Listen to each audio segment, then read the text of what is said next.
وكفى وسلام على عباده الذين اصطفى أما بعد أعوذ بالله من الشيطان الرجيم بسم الله الرحمن الرحيم وإنك لعلى خلق عظيم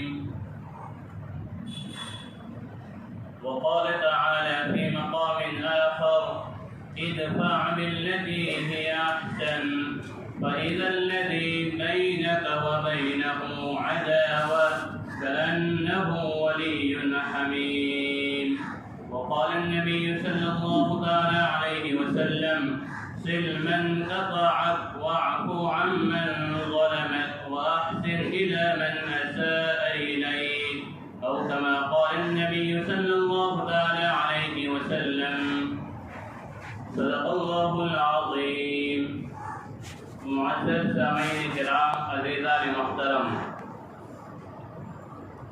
گزشتہ ہفتے آپ حضرات نے حضور اقدس صلی اللہ علیہ وسلم کی اخلاق عالیہ کے متعلق، آپ کے بلند پایہ اخلاق کے متعلق، آپ کا سلوک دوستوں کے ساتھ اور آپ کا سلوک دشمنوں کے ساتھ، اس کے متعلق آپ نے سنا تھا. ہم نے وعدہ کیا تھا کہ آئندہ ہفتے اسی بات کو آگے بڑھاتے ہوئے اپنی بات کو آپ کے سامنے پیش کریں گے. اللہ کے رسول صلی اللہ علیہ وسلم کے اخلاق اپنوں کے ساتھ اور سخت جانی دشمنوں کے ساتھ. فتح مکہ کا واقعہ گزشتہ آپ نے سنا کہ ہندا کے ساتھ آپ کیسے نرمی کے ساتھ پیش آئے. وحشی رضی اللہ تعالی عنہ کے ساتھ آپ نے کیسا بہترین معاملہ کیا، اور ابو سفیان کے لیے آپ نے مکے میں کھڑے ہو کر، بیت اللہ میں کھڑے ہو کر اعلان کیا من دخل دار ابو سفیان فهو آمن. ابو سفیان کے گھر میں جو آدمی داخل ہو گیا میں نے اسے بھی امن دے دیا. ایمان قبول کرے یا نہ کرے، جو ابو سفیان کے گھر میں داخل ہو گیا میں نے اسے امن دے دیا. یہ آپ کے اخلاق عظیمہ تھے. آپ صلی اللہ علیہ وسلم جب مکے سے ہجرت کر کے مدینہ جانے لگے تو آپ کے دل میں شدید خواہش پیدا ہوئی کہ آپ بیت اللہ کو ایک دفعہ دیکھ لیں اور بیت اللہ کا طواف کر لیں. کیا پتہ پھر کب طواف کرنے کا موقع ملے گا. اللہ کے رسول صلی اللہ علیہ وسلم طواف کے لیے آئے. آپ طواف سے فارغ ہو گئے. اس وقت بیت اللہ کی کنجی جس کے ہاتھ میں تھی اس شخص کا نام تھا عثمان، اور شیبی خاندان سے تھا. اللہ کے رسول صلی اللہ علیہ وسلم نے دیکھا کہ عثمان جو ہے بیت اللہ کے دروازے پہ کھڑا ہوا ہے. اللہ کے رسول نیچے ہیں. آپ نے کہا کہ عثمان بیت اللہ کا دروازہ کھول دیں، میں بیت اللہ کے اندر داخل ہونا چاہتا ہوں. عثمان نے کہا کہ تجھ جیسے بددین کو ہم بیت اللہ میں داخل ہونے نہیں دیں گے. اللہ کے رسول نے فرمایا کہ عثمان ایک موقع آنے والا ہے کہ اس وقت بیت اللہ کی کنجی میرے ہاتھ میں ہوگی، اور جہاں تو کھڑا ہے وہاں میں کھڑا رہوں گا، اور آج میں جہاں کھڑا ہوں وہاں تو کھڑا رہے گا. تو اس نے نعوذ باللہ کہا کہ یہ کہانت اور جادوگری والی باتیں اور یہ بیوقوفانہ باتیں جس سے آپ سادے سودے ہمارے بھائیوں کو بھٹکاتے ہیں، گمراہ کرتے ہیں، میرے سامنے بیان نہ کیجیے اور تم یہاں سے سیدھے چلے جائیے. اللہ کے رسول صلی اللہ علیہ وسلم کی آنکھیں اشک بار ہو گئی، آنکھوں میں آنسو آ گئے، اور آپ صلی اللہ علیہ وسلم وہاں سے روانہ ہو گئے. جب مکہ فتح ہوا اللہ کے رسول نے حضرت علی سے کہا کہ اے علی جاؤ اور عثمان شیبی سے بیت اللہ کی کنجی لاؤ اور عثمان کو بھی ساتھ میں لے کے آ جانا. بیت اللہ کی کنجی آئی، اللہ کے رسول نے کھولا بیت اللہ کے دروازے کو، آپ وہاں پہ کھڑے ہو گئے اور مدینہ کے انصار اور آپ کے ساتھ جن لوگوں نے مجاہدے کیے تھے، 10 سال تک جنہوں نے مجاہدے کیے تھے، قریش کے نوجوان اور انصار مدینہ، یہ سب کے سب اپنی گردنوں کو اونچے کیے ہوئے بیٹھے ہیں، اس تمنا میں، اس امید میں کہ بیت اللہ کی کنجی اب ہمیں ملنے والی ہے۔ حضرت علی آگے کھڑے ہیں کہ مجھے لانے کے لیے کہا تو بیت اللہ کی کنجی مجھے ہی ملے گی۔ حضرت عباس رضی اللہ تعالیٰ عنہ بھی اپنے سر کو اونچے کیے ہوئے ہیں، اور ابو بکر صدیق ہیں، عمر فاروق ہیں، اسد بن زرارہ ہیں، سعد بن معاذ ہیں، بڑے بڑے صحابہ کرام، انصار کے بڑے بڑے صحابہ کرام، سب کے سب اپنی گردنوں کو اونچی کیے ہوئے بیٹھے ہیں، اس امید میں کہ اللہ کے رسول بیت اللہ کی کنجی ہمیں عنایت کر دیں گے۔ اللہ کے رسول نے فرمایا کہ عثمان کہاں ہے؟ لوگوں نے کہا کہ وہاں عثمان ہے۔ آپ نے کہا آگے آؤ۔ وہ جب آگے آئے، اللہ کے رسول نے فرمایا کہ عثمان تمہیں یاد ہے کہ جس وقت میں یہاں سے جا رہا تھا، میں تمہارے پاس آیا تھا، تم یہاں کھڑے تھے جہاں میں کھڑا ہوں، اور ہماری کیا بات ہوئی تھی؟ انہوں نے سر جھکایا، نگاہیں نیچے کی اور گردن ہلائی کہ جی ہاں مجھے یاد ہے۔ اللہ کے رسول نے فرمایا کہ عثمان اب میں تمہارے ساتھ کیا سلوک کروں؟ وہ خاموش ہو گئے۔ اللہ کے رسول نے فرمایا کہ یہ کنجی جو ہے، یہ چابی جو ہے میں تمہارے حوالے کرتا ہوں، یہ تمہارے پاس رہے گی اور قیامت تک تمہارے گھر، تمہارے خاندان میں رہے گی، اور تمہارے خاندان کے ہاتھ سے ظالم بادشاہ ہی لے گا اسے۔ عثمان نے کہا کہ اے اللہ کے رسول، آپ نے کنجی تو میرے حوالے کی، لیکن ساتھ میں اسلام بھی آپ نے میرے حوالے کر دیا۔ آپ مجھے پہلے کلمہ پڑھائیے۔ اللہ کے رسول نے کلمہ پڑھایا اور ساتھ میں بشارت دی، قیامت تک یہ کنجی تیرے ہی ہاتھ میں رہے گی۔ آج بھی شیبی خاندان کے ہاتھ میں ہی کنجی ہے۔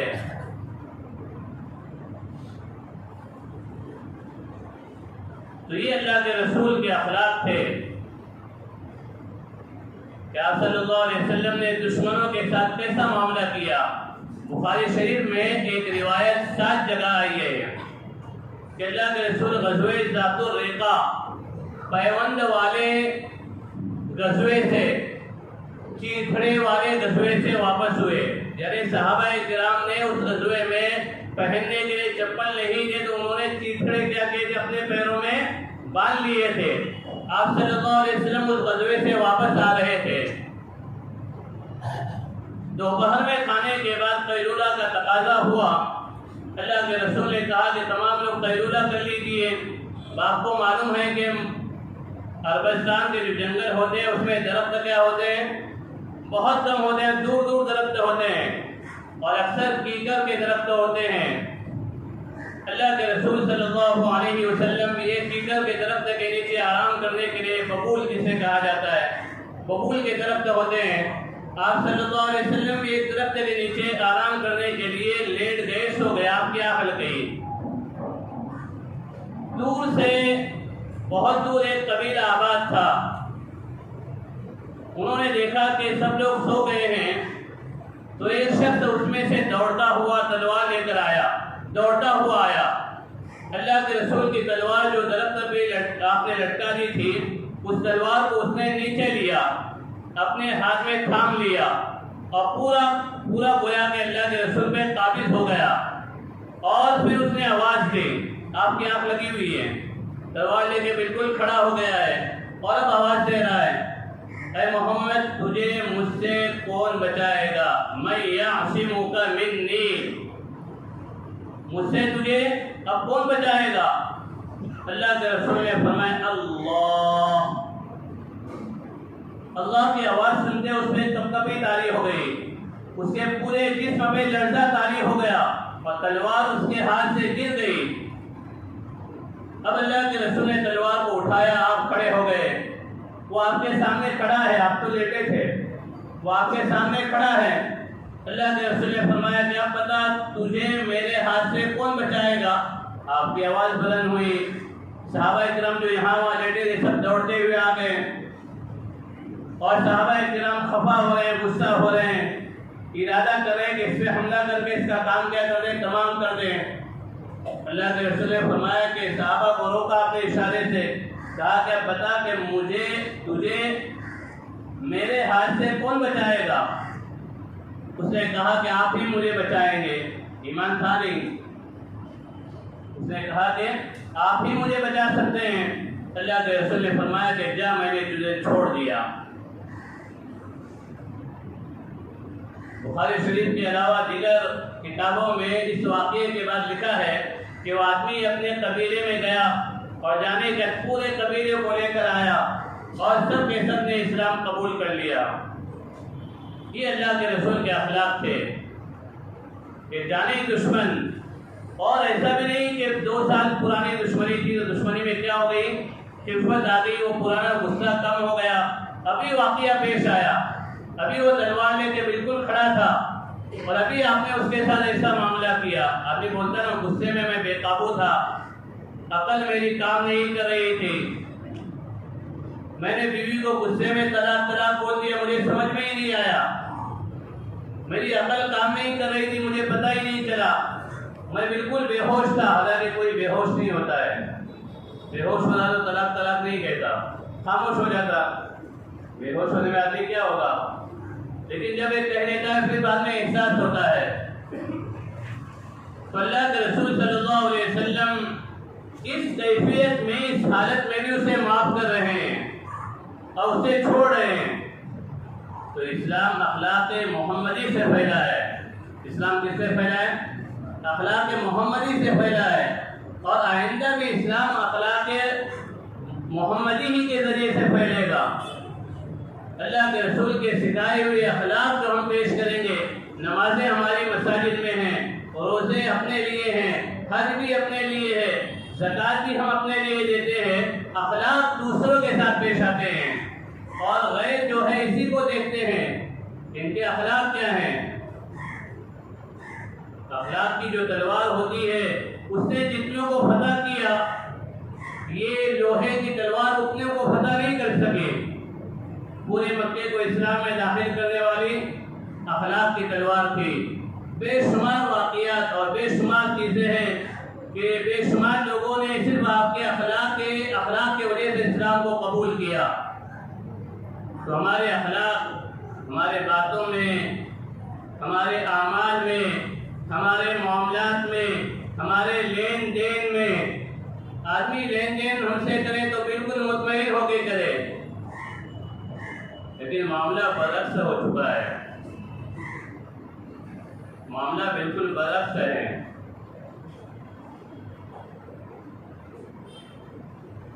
اگر یہاں سے کوئی آدمی UK، کینیڈا اور امریکہ جاتا ہے اور کسی گورے کے کمپنی میں اس کے آفس میں جاب کرتا ہے تو مطمئن رہتا ہے کہ مجھے سیلری پوری ملے گی، اور اگر وہی کسی مسلم کی ہوتی تو تذبذب کا شکار رہتا ہے۔ غلط میں تو بے شمار واقعات ہوتے ہیں، اور ہمارے یہاں ہم دوسروں کو کہنے کے بجائے اپنی گردن میں اور اپنے گریبان میں جھانکے تو وہ ہمارے لیے فائدہ مند ہے۔ ہم اپنے اخلاق کو سدھرائیں، ہمارے گھر میں اخلاق بہترین رہیں، اور اللہ کے رسول صلی اللہ علیہ وسلم نے کیا ارشاد فرمایا کہ تم میں سے سب سے بہتر آدمی وہ ہے جس کے اخلاق اس کے گھر والوں کے ساتھ سب سے اچھے ہوں۔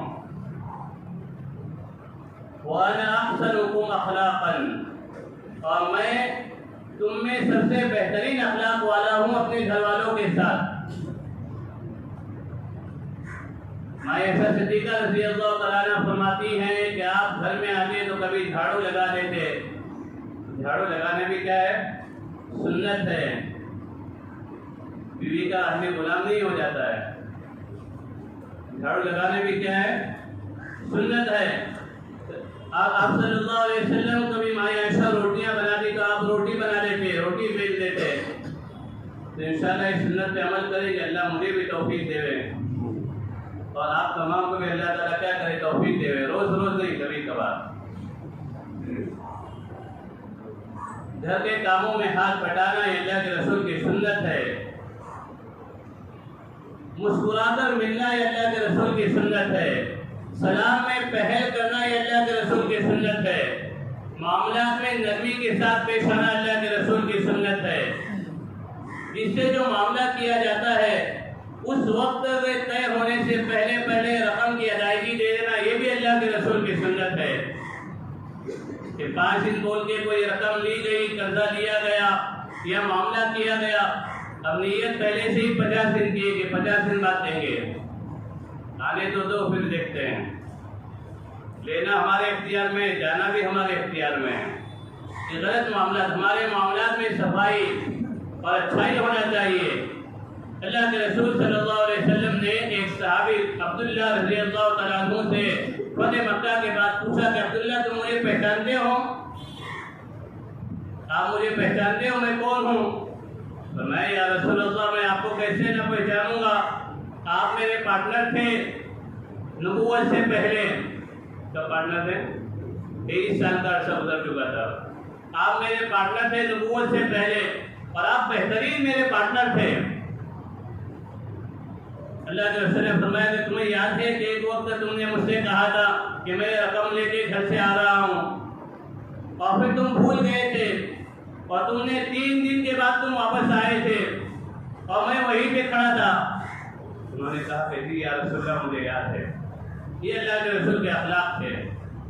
اور جب وہ صحابی آئے جنہوں نے بعد میں ایمان قبول کیا عبداللہ، انہوں نے جب کہا کہ اللہ کے رسول جب 3 دنوں تک کھڑے رہے اور 3 دن کے بعد جب انہیں یاد آیا تو دوڑتے ہوئے آئے، فرمایا کہ عبداللہ تم نے مجھے یہاں کھڑے رہنے کی زحمت دے دی، اتنا ہی آپ نے کہا۔ پھر آپ صلی اللہ علیہ وسلم کے اخلاق، صحابہ کرام نے جو دین کو بہت سے علاقوں میں پھیلایا اور تجارت کے ذریعے سے پھیلایا۔ قاری طیب علیہ الرحمٰن نے لکھا ہے کہ صحابہ کرام کی ایک جماعت ایک ملک میں گئی اور تجارت کی منڈیاں انہوں نے قائم کی، لیکن تجارت صرف تجارت نہیں تھی، ان کے معاملات بہترین تھے، ان کے بات چیت کا طریقہ بہترین تھا، ان کے اخلاق بہترین تھے۔ اب اس منڈی میں ایمانداری سے کام کرنے لگے، پورے کے پورے گاہک انہی کے پاس سے خریدنے لگے۔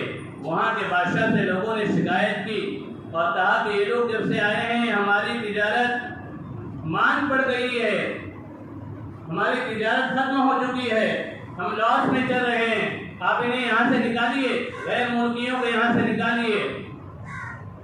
بادشاہ نے ارادہ کر لیا کہ انہیں یہاں سے نکال دیا جائے۔ اس شہر کے تمام لوگوں کو جب یہ بات معلوم پڑی تو تمام شہریوں نے اپنا بوریا بستر باندھ لیا اور کہا کہ جہاں یہ لوگ جائیں گے ہم بھی وہاں جائیں گے۔ ان جیسے انسان تو کبھی ہم نے دیکھے نہیں، سنے نہیں۔ تو یہ صحابہ کے اخلاق تھے۔ اللہ کے رسول صلی اللہ علیہ وسلم نے ایک لشکر کو نجد کی طرف روانہ کیا۔ قبیلے بنو حنیفہ کا سردار وہاں سے گزر رہا تھا، اپنے علاقے سے باہر جنگل میں گزر رہا تھا۔ صحابہ کی ایک جماعت تھی، صحابہ نے اسے پکڑ لیا، پکڑنے کے بعد اللہ کے رسول کی خدمت میں پیش کیا۔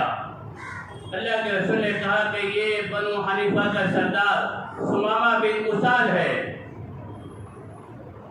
اللہ کے رسول نے کہا کہ انہیں ستون سے باندھ دیا جائے۔ مسجد کے ستون سے انہیں باندھ دیا گیا۔ اللہ کے رسول گھر سے نکلتے، آپ کا گھر بالکل آپ نے دیکھا ہے جو حجرہ ہے وہ آپ کا گھر تھا، آپ گھر سے نکلتے اور پوچھتے سمامہ کیا حال ہے، میں تمہارے ساتھ کیا معاملہ کروں؟ وہ سردار تھے، ان کے دل و دماغ میں سرداری رچی بسی ہوئی تھی۔ تو کہتے ان تقتل ذا دمن، اگر تم مجھے قتل کرو گے تو ایک ایسے آدمی کو قتل کرو گے جس کا خون کا بدلہ لیا جائے گا، میرے قبیلے والے تمہیں چھوڑیں گے نہیں، قید میں ہیں، بندے ہوئے ہیں۔ پھر بھی کیا کہہ رہے ہیں ان تقتل ذا دمن وَإِنْ أَحْسَنْتَ، اور اگر تم میرے ساتھ احسان کا معاملہ کرو گے تو ایک ایسے آدمی کے ساتھ احسان کا معاملہ کرو گے جو احسان کا بدلہ چکائے گا۔ اللہ کے رسول خاموشی سے گزر جاتے ہیں کہ ہمیں دونوں چیزیں نہیں چاہیے، ہم دونوں سے مروب ہونے والے نہیں ہیں۔ ایک دن ہو گیا، دوسرا دن ہو گیا، جب تیسرا دن ہوا اللہ کے رسول وہاں سے گزرے، پھر انہوں نے یہی جملے کہے۔ اللہ کے رسول نے کہا کہ اسے چھوڑ دو۔ رسیاں کھول دی گئی، قید سے انہیں آزادی دے دی گئی اور انہیں چھوڑ دیا گیا۔ مسجد نبوی کے بالکل سامنے بیرحا نامی ایک کیا تھا، کنواں تھا، میٹھے پانی کا کنواں۔ وہ وہاں گئے اور جا کے غسل کیا اور پھر آئے، یا رسول اللہ مجھے اسلام کا کلمہ پڑھا دیجیے۔ 3 دن تک اسلام کا کلمہ نہیں پڑھا، حالانکہ انہیں معلوم تھا کہ میں کلمہ پڑھ لوں گا تو مجھے چھوڑ دیا جائے گا، رسیاں چھوڑ دی جائیں گی، مجھے آزادی مل جائے گی۔ لیکن اخلاق کے ذریعے سے اب آ کے کلمہ پڑھا، اور کلمہ پڑھنے کے بعد کہا کہ یا رسول اللہ میں قبیلے میں جاتا ہوں اور میرا پورا قبیلہ اسلام قبول کر لے گا۔ میں ایک ایسا آدمی ہوں کہ میری بات پورے قبیلے میں مانی جاتی ہے، اور یا رسول اللہ میں عمرہ کے ارادے سے چل رہا تھا، آپ کے ساتھیوں نے مجھے گرفتار کیا، آپ مجھے اجازت دے دیجیے کہ میں یہیں سے عمرہ کرنے کے لیے پہلے جاؤں۔ اللہ کے رسول نے اجازت دے دی۔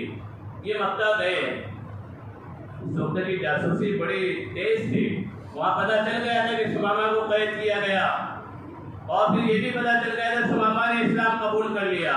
وہ طواف بیت اللہ کر رہے تھے، سرداران مکہ جمع ہوئے، ثمامہ بن مسعد کیا تو نے اسلام قبول کر لیا ہے، بددین ہو گیا ہے؟ کہا کہ بددین نہیں، میں دیندار ہو گیا ہوں۔ ابھی میں کہا ترجمہ ہے کہ میں دیندار ہو گیا ہوں، بددین نہیں ہوا ہوں۔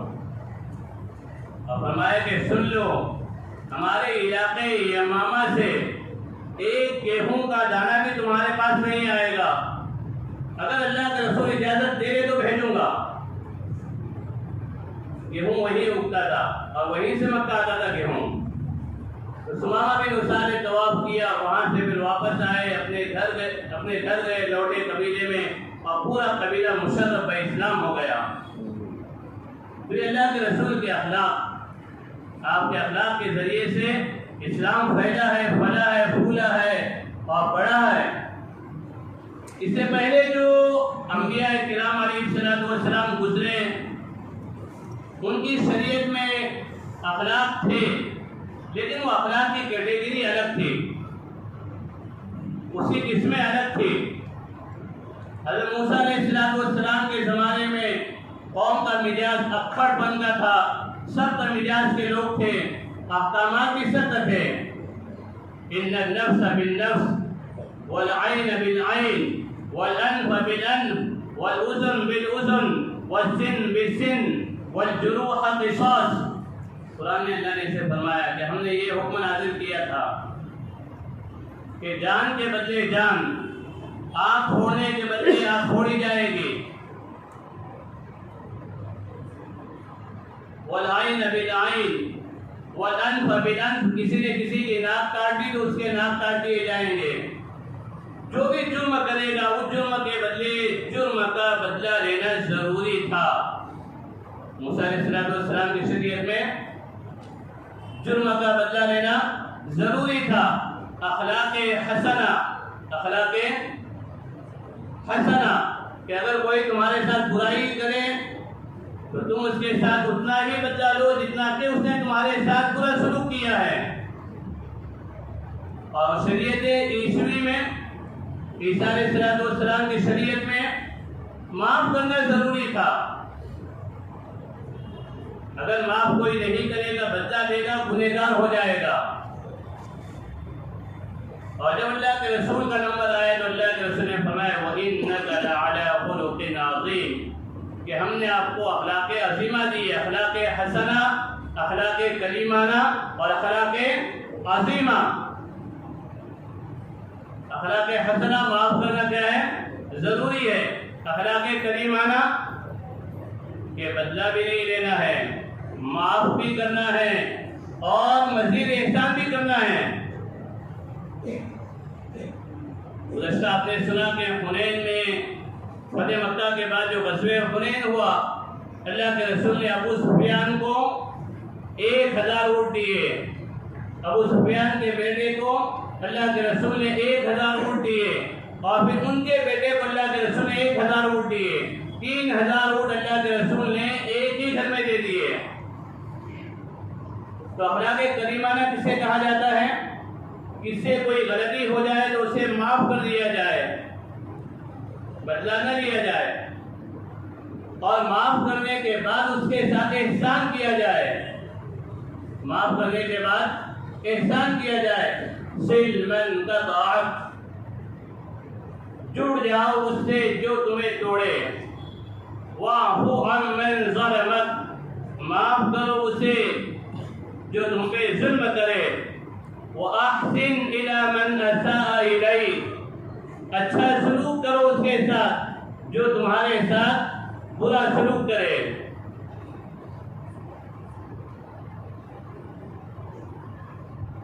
نجد کے 4 بڑے سردار تھے، اللہ کے رسول کی بڑی برائیاں کرتے تھے۔ ایک تو شاعر تھا، ایک پہلوان تھا۔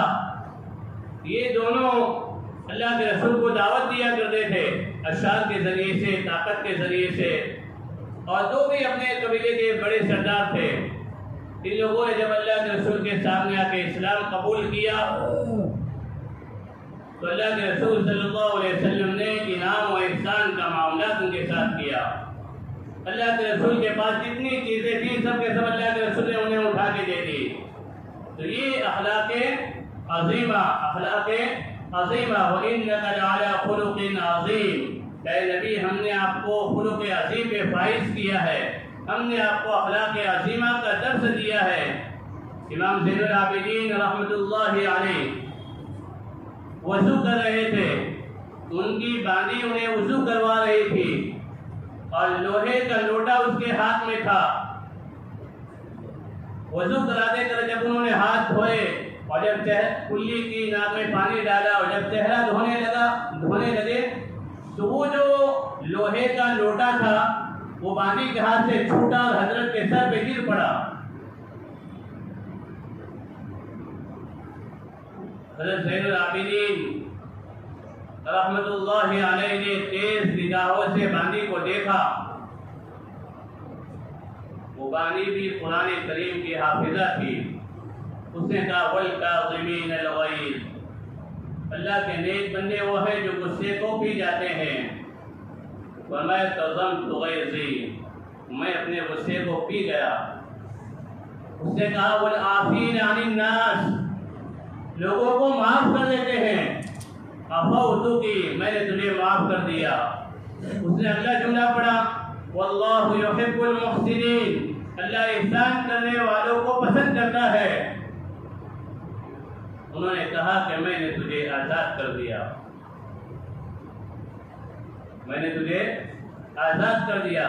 یہ خلق عظیم ہے، اس کی تعلیم امت محمدیہ کو اللہ کے رسول نے دی ہے۔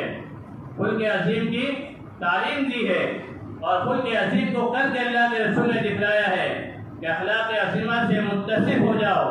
ادفع باللتی ہی احسن، اللہ تعالیٰ فرماتے ہیں ادفع باللتی ہی احسن، اور ٹال دو اس بات کو اچھے طریقے، ادفع باللتی ہی احسن، جو کہ بہت ہی بہتر ہے۔ اگر تم ایسا کرو گے فَإِذَا الَّذِي بَيْنَكَ وَبَيْنَهُ عَدَاوَةٌ، اللہ تعالیٰ اپنے نبی سے فرماتے ہیں اور پوری امت کو تعلیم دے رہے ہیں، اگر تم نے ایسا کیا فَإِذَا الَّذِي بَيْنَكَ وَبَيْنَهُ عَدَاوَةٌ، تو آپ کے درمیان اور جن لوگوں کے درمیان دشمنی ہے، كَأَنَّهُ وَلِيٌّ حَمِيمٌ، وہ آپ کے بالکل کٹر دوست بن جائیں گے۔ ولی حمیم، دوست بھی بنیں گے، حمیم کٹر دوست بن جائیں گے۔ تو یہ اخلاق عظیمہ اللہ تعالیٰ نے اپنے حبیب کو سکھائے اور اپنے حبیب کے ذریعے سے امت کو اس کی تعلیم دی۔ صحابہ کرام کو جنگ احد کے موقع پر اللہ کے رسول نے ایک پہاڑی پہ متعین کیا کہ یہیں پہ رہنا، شکست ہو یا فتح ہو نیچے نہ اترنا۔ یہاں مسلمانوں کو فتح ہوئی، وہ صحابہ اکرام نیچے اترنے لگے، ان کے سردار نے کہا کہ تمہیں رسول اللہ کی بات یاد نہیں ہے؟ انہوں نے کہا کہ ہمیں یاد ہے، لیکن مطلب یہ تھا کہ شکست ہو اس وقت یہاں لینا، اب تو فتح ہو چکی ہے، دشمن بھاگ چکے ہیں، اس لیے اب نیچے اترنے میں کوئی حرج نہیں ہے۔ انہوں نے کہا کہ تم اتریے، میں تو نہ اتروں گا، میں یہیں پہ جمے رہوں گا۔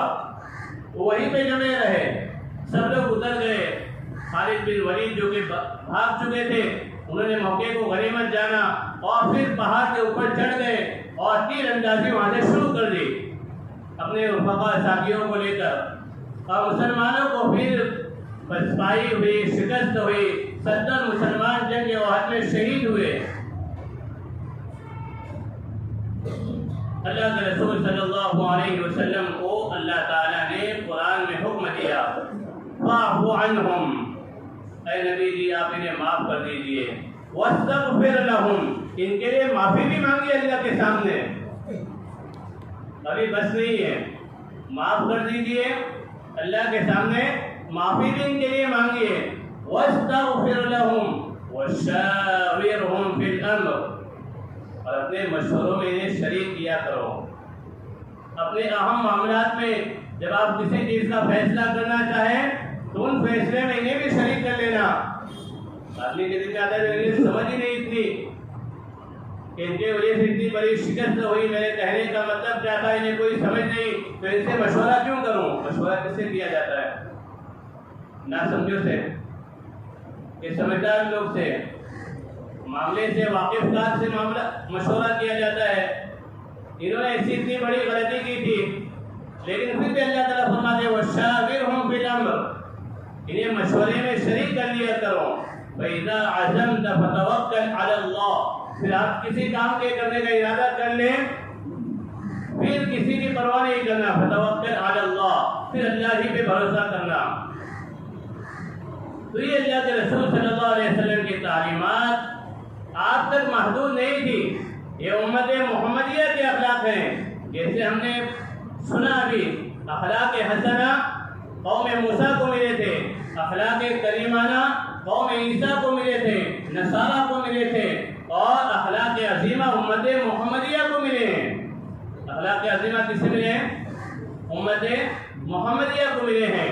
عمرو بن عاص رضی اللہ تعالی عنہ جو مسلمانوں کے کٹر دشمن اور کمانڈر ان چیف تھے،